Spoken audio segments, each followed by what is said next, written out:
ESPN dropped their top 100 list, and the Detroit Pistons had 3 players make it, but had one glaring missing player. We'll talk about who that was. Today's episode of Locked On Pistons podcast. Let's go.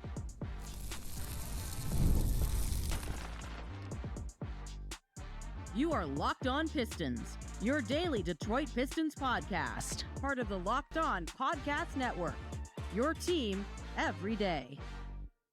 What's the deal? Welcome back to another episode of the Locked On Pistons podcast. Per usual, I'm your host, Ku Khahil. I've been covering the Detroit Pistons for the last 4 years, been a credential media member over the last 3 years, and I appreciate all of you guys who make Locked On Pistons your first listen of every single day. We are free and available on all your podcast platforms. If you haven't already, head to the YouTube channel at Locked On Pistons, hit that subscribe button, or leave us a 5-star review on whatever podcast platform you're listening to this on. That's another great way to support the podcast. Later on, we will get into Tobias Harris's season preview, and then we'll also talk about Ron Holland's season preview. I'm looking forward to discussing both of those players with Pistons Media Day coming up in 5 days. I'm recording this on the 24th. I will be at Media Day. I will begin to ask some questions. But we are 5 days away from that. Preseason's right around the corner. Pistons and NBA basketball is almost back, man. It's getting exciting. I can't wait for it. It's going to be a lot of fun, obviously. Can't wait for the season to finally get here, but it's that close. But let's go ahead and get into ESPN's top 100 NBA list dropped. Now, technically, we only have 100 to 11 revealed, but there's no Piston that's going to be in the top 10 because Cade was already revealed. So everything that involves the Pistons that matters has been shown to us. Again, ranking 100 to 11. We will get into, I want to start from the back end and then we'll work our way to where Cade was ranked, which I think Cade's ranking is the best ranking of anything we're going to talk about here. I think it's very respectable. I think most Pistons fans, I think almost all Pistons fans probably will be happy with where they ranked him. But on Locked On Networks, I should say, top 100 list, we had Cade top 15, and then we had Ausar, I believe, 80. He was in the top 100. Actually, we can go ahead and switch over. I have it right here. Let's pull it up. Yeah, we had Cade 80 or 15, and then we had Ausar 85. So ESPN. Locked On only had 2 players from the Pistons on there. ESPN had 3. Ausar was not ranked. The players that were ranked, Jaden Ivey was ranked number 85, and Tobias Harris was ranked number 84. Now, what I want to spend this time talking about is just the glaring missing ranking of Ausar Thompson. Now, they did have Ausar on here in the 10 players that just barely missed the list, blah, blah, blah, blah.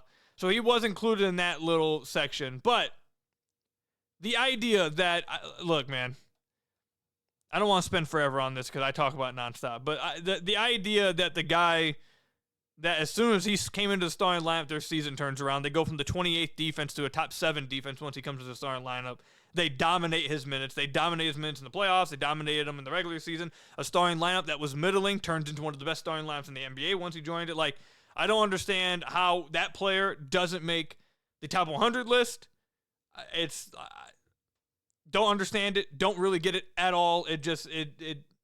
Whatever. I guess we value tween has the pull up over, are you actually impacting basketball games? Are you actually helping me win basketball games? I guess that's how ESPN wanted to do their list. So I think not ranking Ausar is absolutely just blasphemous, and he should be on here over both the guys that made it. Tobias making it was pretty shocking to me. Tobias had a fine season. He's a fine player. I'm not saying Tobias is not a good player. He is. But a top 100 player was a bit shocking to me. It was, I thought he would be outside the top 100. I had him around like 110, 115, right outside the top 100. I think he's a fine player. I think he's a good player. But I don't think he's a top 100 player, but ESPN gave him a lot of love here. He is a very good veteran presence for the Pistons, and he is very important to what they do. And I can't wait to talk about how much his importance or how much his presence will be needed when we talk about his season preview coming up. Tobias, again, he had a good year. 13 points, 5.9 rebounds a game. He shot 47% from the field. Played really well around the basket. We talked about, I broke down his season in his season review. And I had another breakdown in the middle of the season over on the SUBSTACK. Talked about how he was really struggling early on in the season, but he went from not being very good in post-ups to being very good in post-ups over the last 3 months of the year. He went from not being very good at, or struggling a little bit in the mid-range area to just being dominant within 15 feet of especially when he was going at mismatches, shot a crazy percentage on that as well. He had his best finishing season in the NBA. It was a very efficient season for Tobias. He had a good season. I don't want to take that away from him at all. I was just shocked that he made the top 100. And then Jaden Ivey. I know Ivey has a bunch of stands and a lot of fans, so I'm not going to spend too much time on this, but I don't. The only thing I'll say about this, I don't understand how a player who played 30 games, if Ivey was already on the list the previous year, then I would understand it. But Ivey wasn't on the list the previous year. He played 30 games, and then he gets on here, but Ausar doesn't. That doesn't make sense to me. Obviously, they're doing a lot of projection. I think with Ivey, they're projecting that he will be close to that player we saw for the final 5 games of his season, and that he'll be able to do that through an entire season. And if he's able to do that, that would be absolutely great for the Detroit Pistons. Obviously, they will very much welcome it. All the Pistons fans will very much welcome it. I did not have Jaden Ivey in the top 100. I think he has a lot of improvement to go with his finishing, his defensive game, in between game, his playmaking. But if he can be that player, that scorer that he was, the shooter he was the final 5 games of his season, and continue to shoot over 40% from threes, he'll have a good season. But yeah, not including Ausar over these guys is kind of crazy. It's just insane to me. And then, to be honest, Jalen Duren not being if it wasn't going to be Ausar, I thought Duren would be the next guy. He was here for the entire season. He was at least heavily impactful on their offense and averaged a double-double again.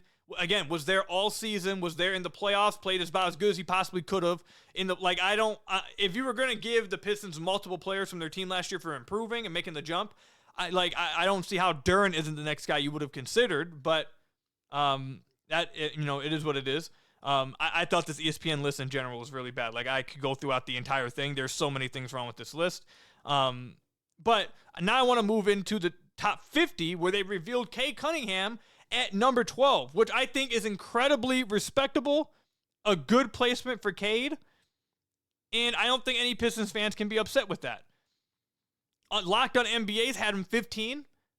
We had him behind Anthony Davis and Donovan Mitchell. ESPN has him ahead of Donovan Mitchell. They have him ahead of Anthony Davis, ahead of Evan Mobley. They have him ahead of Devin Booker, ahead of Paolo, ahead of Jimmy Butler, who is way too high.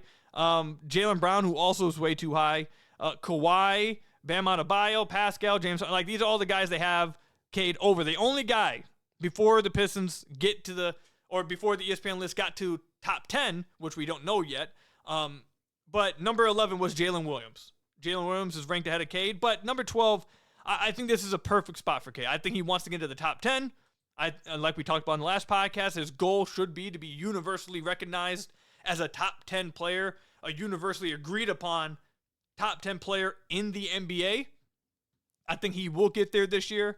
But 12, I think that just showcases and shows that Cade has really come a long way from last year, where he was ranked 67th on this list.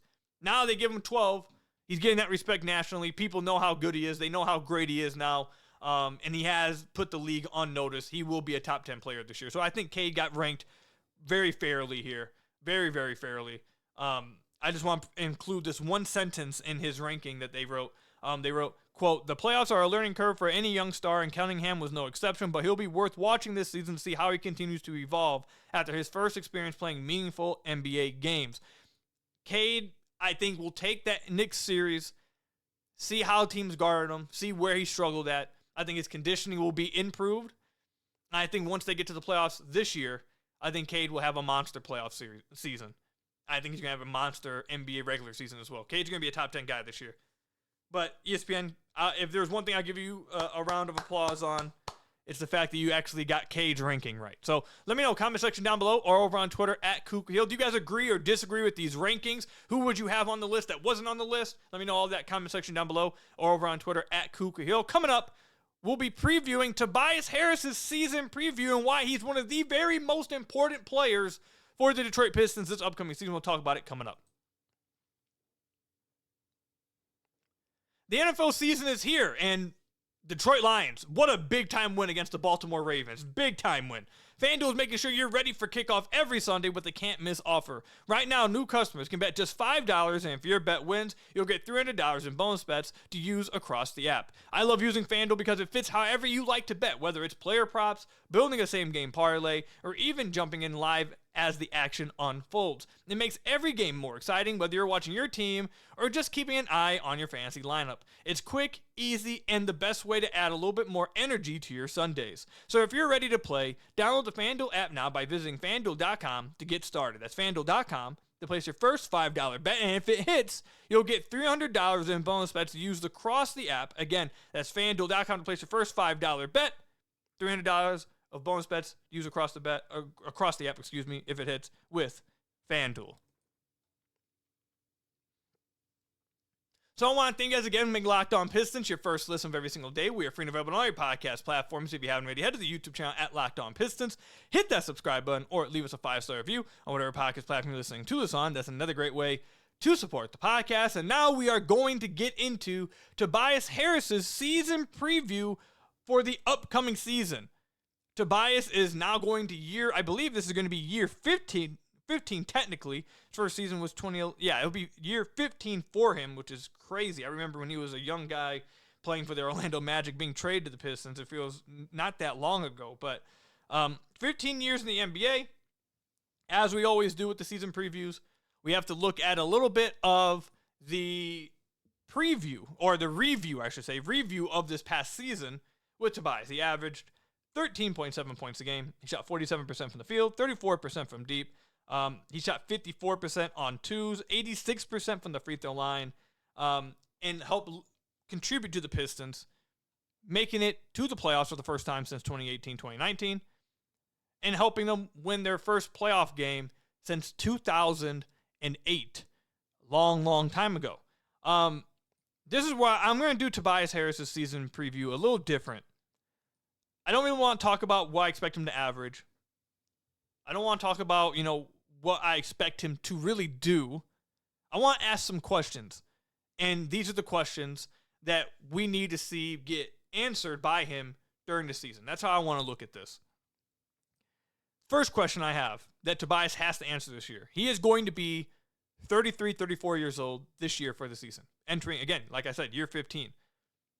I know LeBron and Steph and these guys have made everyone think that, guys are going to be really good deep into their 30s, but it's still not super common. So my first question is Tobias going to maintain the same level he was at last year, or are we going to start to see a little slippage? Like I mentioned earlier, I wrote about this mid-season with Tobias. To start the year, he was not playing very well. And it felt like, okay, we might be seeing some slippage from a guy that's getting older. But he ended up playing really well as the season progressed. Like I said, he started figuring out where he was needed offensively. He really started to dominate mismatches. He had his best finishing season of his career.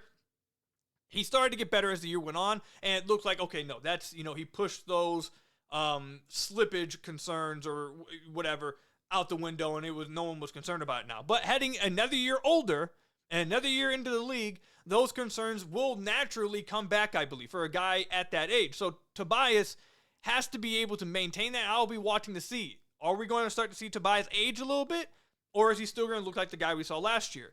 And to segue off of that, the answer needs to be yes. He's going to be fine, and he's going to be the same guy as last year, because if he isn't, that could be a large issue for the Detroit Pistons. This past year, the Pistons were 3.9 points better with Tobias Harris on the floor rather than with him off. So 3.9 is better with him on the floor. Of any rotation player, he had the highest on-off for the Detroit Pistons. Second was Cade, obviously. Top 5 for the Pistons, if you're wondering. Tobias, Cade, Malik, Ausar, and then Simone Fontecchio, actually. But he had a negative one, so it wasn't great. The team was worse with him on the floor. Actually, the only guys that played rotation minutes consistently that had a positive on-off was Tobias, Cade, Malik, and Ausar this past season. But my point in bringing that up is the Pistons last year did not have a backup four. Tobias was the only four on this basketball team. And that is why he had such a great on-off. Not only did he play well, but he was the only guy that could handle 4 responsibilities, that could handle the power forward responsibilities of guarding the 6'9", 6'10 guys, of spacing the floor out, and then being able to attack closeouts, and being able to attack mismatches when they switch the smaller guy to under your 4. Like, Tobias, and this was a major issue going into last season that I talked about all offseason, that they had to get a 4. They had to get a starting 4 for the year 2025. They went out and got Tobias, and his impact was felt instantly. Even when he was struggling, just having that guy that could do some of those things was something they just didn't have previously. Heading into this year, it's the same situation. We're actually going to hit on this a little bit with Ron Holland, a good opportunity coming up for him. But coming into this year, the Pistons did not go out and sign a backup for it. They didn't get Santi Aldama. They didn't get one of these guys in free agency that I really would have liked to see them get, Jake LaRavia, anything like that.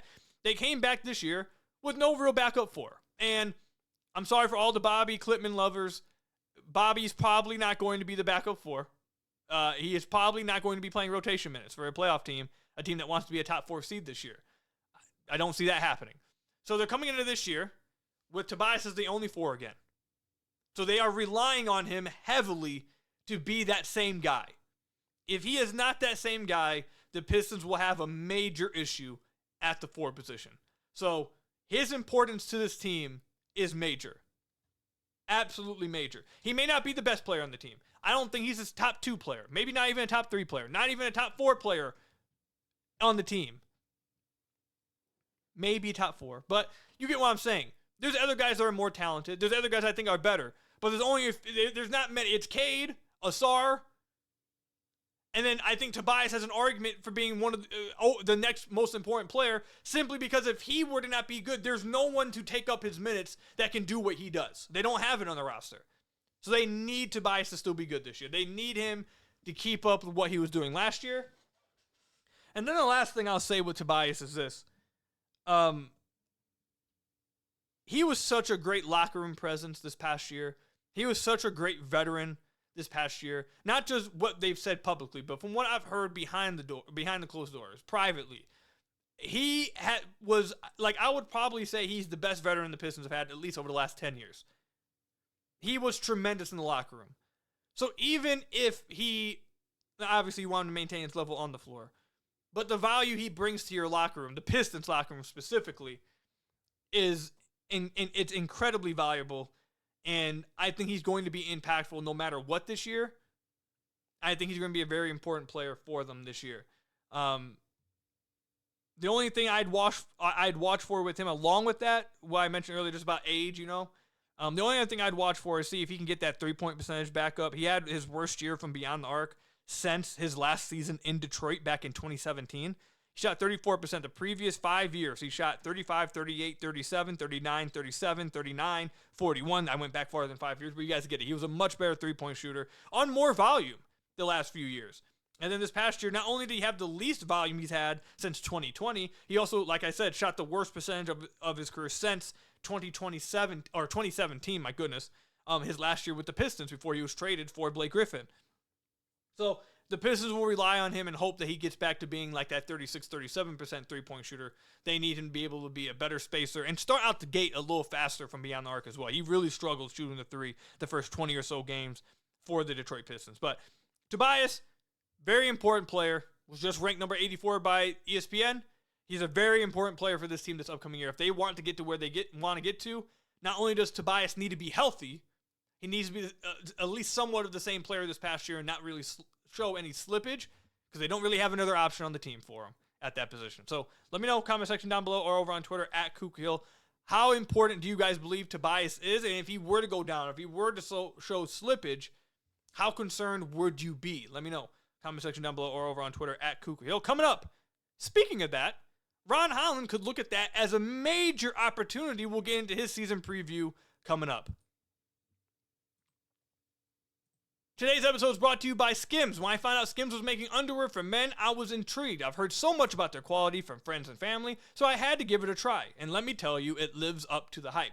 I've always had issues with underwear, fit, comfort, or just finding the right style for me. Skims has changed that. With their men's lines offers something for everyone, from boxer briefs to classic briefs, all designed with the perfect balance of comfort and style. I tried the Skims boxer briefs, loved them, and I'm hooked. These are perfect for my active lifestyle, and they move with me, never lose their shape, and stay in place all day. Whether I'm working out or just running some errands, they're the most comfortable and reliable underwear I've ever owned. Plus, the lightweight material feels amazing, almost like you're wearing nothing at all. So, shop SKIMS Mens at skims.com. Let them know that we sent you after you place your order. Select podcast in the survey, and select my show in the drop-down menu that follows. Again, at Shop Skims, you can shop Skims or shop SKIMS Mens, my goodness, at skims.com, and make sure you let them know that Locked On Pistons sent you. Again, check it out over at skims.com.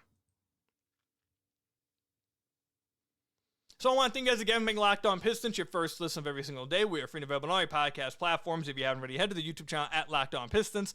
Hit that subscribe button or leave us a 5-star review on whatever podcast platform you're listening to this on. That's another great way to support the podcast. I'm having a struggling day speaking. Don't know what's going on. I just got off of work. Coming in here, now all of a sudden I can't speak. I don't know what is going on. Maybe I should have got myself something to eat or some water before I started recording. Who knows? All right, Ron Holland, season preview. We just got done talking about Tobias and how he's the only 4 on the roster. And if he shows any slippage or if he, happens, knock on wood, to miss any time, the Pistons don't have anybody else on the roster that can really fill it. Or do they? The Pistons went out and did not go out and get a 4 because they have Ron Holland on the team. And it's not because I necessarily think that they believe he's a 4, but it's because they know they have to find a way to create minutes for Ron Holland to pass the minutes per game that he was getting this past year. And at the 3 position, it's going to be hard to do so. It's going to be hard to get him all his minutes at the 3 when you have Ausar, when you have Duncan Robinson, all needing minutes. You got Karis LeVert, who's going to take up a lot of the 2 and 1 minutes. You got Jaden Ivey, who's going to take up a lot of the 2 and 1 minutes. It's going to be hard to find Ron 25-plus minutes by just playing him at the 3. So in order to create minutes for Ron and create an opportunity for the Pistons sophomore player to have a chance to really break out, they left the backup power forward position open so he could see much more minutes. This past year, he only played 15.6 minutes a game. I think that's going to jump dramatically. I think probably around 22-plus minutes a game is where Ron will be this year. I suspect he'll get around 10 minutes maybe at the 3 position, and then like 12 to 13 at the backup 4 spot. That's where, or maybe even more at the backup 4. I think him and Ausar will break up the backup 4 position minutes. That's how they'll get most of their minutes, and then Ausar will get a lot of his at the starting 3 spot as well. They'll stagger them. I think that's why, that's when I do the rotation, that's the obvious, clear reason why I see for why they didn't go out and get a backup 4, because they wanted to keep those minutes open for Ron to be able to make this, jump in minutes. And I think that's a good decision. I think Ron's going to be very good. I don't know if he's going to make the jump this year. Ron is a very, very young player. He just turned 20, 2 months ago? Just turned 20. He is very, very young. And coming out of the draft, he was a very raw prospect. With that said, I very much like Ron Holland. And I think Ron, look, I don't think it has to be this year for him. I don't want to put that much pressure on a guy who's 20 years old. I believe wasn't he the second youngest player in his draft class? I believe he was the second youngest guy in his draft class. Very, very young player who was a raw prospect to then come into his second season and be like, okay, you have these expectations now. I need you to do this, or it's a failure. I don't look at it that way. I believe a breakout is coming for Ron within the next 2 years. If it's not this year, that's fine. But I fully expect him to have a better year this year, provide more minutes for the Detroit Pistons, and be more of an impactful player on a playoff team. He played, and I don't feel like a lot of people give him enough credit here, to be honest. He played 81 games last year, not for a bottom feeder, not for a team that missed the play-in, not for a team that made the play-in. He played 81 games this past year, averaging 15.6 minutes for a team that made the playoffs as a top 6 seed. That, as a 19-year-old to do that is pretty shocking. It's pretty shocking and pretty damn impressive for him to be. Look, Ron was a flawed player. He is a rookie. But for him to find a way to be any kind of impactful as a 19-year-old for a playoff team even with all of his flaws and his rookie mistakes, whatever, for him to be able to play through that and still contribute to a playoff team is very damn impressive. And he should be proud of himself. I know his team and his camp and his family, they're all happy for him. And he should be. That was an incredible, whatever your expectations were for him as a rookie, I have to believe he passed them. I don't think any of us saw him playing only missed one game, to play all 81 games his rookie season and be impactful on a playoff team. To go into his numbers a little bit, I fully expect Ron to be one of the Pistons' main scorers off the bench if he's given the opportunity. This is a guy, this past year, shot 65% at the rim as a rookie. As a rookie, he was at 65%. Finishing with both hands at the rim, drawing fouls, going through people, finishing over people. Incredibly aggressive, drawing free throws in limited minutes. Per 36, Basketball Reference refreshes on me as usual. Per 36 minutes, he averaged 3.5 free throws a game. In his limited 15 minutes a game, averaged 1.5 free throws. In the short mid-range area, he shot 52%. That's in the 88th percentile. Ron is a downhill demon. He gets downhill against anybody. And in transition, he is a scary sight for opposing defenses. And in the Summer League, I don't want to put too much weight into what we saw in Summer League because we all know we've all been Pistons fans, followers for 10 plus years now, a lot of us here. We've seen a ton of Summer League performances. We know Summer League doesn't translate 90% of the time to the NBA. We get that. But his shot did look improved in Summer League. And I'm not saying he's going to come out and shoot 40% from three. But if he can shoot 34%, 33%, I think that would be huge for him. I think that would be absolutely huge for him. I think he will be given the chance this year to be a impactful scorer for the Detroit Pistons coming off the bench. This past year, he ranked in the 82nd percentile in transition. He was an absolute demon in transition. You get him an open floor, he's finishing at the basket. Either he's finishing at the basket or you're following him. It's one of the two. He's probably the Pistons, I would say, second best pure driver of the basketball, right behind Cade. I think he has the smoothest slashing game of anybody else on the Pistons. Very good footwork, very creative with his footwork, very creative with his gathers, has a very soft touch with either hand. I expect him to have a very good second season. And if this is the year he breaks out, because I think it's coming within the next 2 years, that breakout is coming for him. If he has a breakout this year, the Pistons could really be cooking in the Eastern Conference. Having another two-way guy, a guy who can play on offense and defense next to Ausar Thompson. If he's able to shoot 33, 34% from three, I think you might see some minutes with Ausar. Not long stretches, but I think you might see them play, Ausar and Ron play more together. You have two athletic, long, big wings that cause havoc defensively and also can get out in transition. Asar's more of that playmaker, processor type. Ron's the more of the scoring, getting downhill, trying to dunk on you mindset. I think those kind of play styles fit well together. Now, again, Ron would have to improve his three-point shot, but even without him improving his three-point shot, the Pistons simply having two guys now on their roster they can trust to throw out at opposing wings that, hey, you're taking a break from Ausar? Well, now we got Ron coming in. And he's going to be just as crazy on you on defense. He's going to be just as crazy in transition. He's going to be even more threatening driver of the basketball. Ron, I am so excited to see Ron. And honestly, what I am most hopeful for this year, out of everything possible, my number one thing I'm most hopeful for is that Ron improves his three-point shot enough to where we get Ron and Ausar on the floor. Because I'm telling you right now, if Ron improves his three-point shot enough to where you can put Ron and Ausar on the floor together with Cade, let's say Tobias at the 4, so you have spacing, maybe even Duncan. Maybe you play Duncan Robinson, you play Ausar at the 4, or Ron at the 4. Cade, Duncan Robinson, Ausar, Ron, and then you put Stu at the 5 and have Stu space out at the 5 as well to provide some spacing. Like, those lineups, bro, I am telling you right now, the Pistons will be some demons. if they're able to play those two guys together. But Ron has to improve his three-point shot. So I think this could be a very big year for Ron. I'm expecting him to be a reliable scorer for the Pistons off the bench. And if this is the year he breaks out, because I think it's coming soon, watch out for the rest of the Eastern Conference, because the Pistons will have two demon wings playing for their roster, playing for their team. So looking forward to it. Let me know. Comment section down below or over on Twitter at Ku Khahil. How do you guys feel about Ron's upcoming season, and what do you expect to see from him? But that's all I've got for you guys today.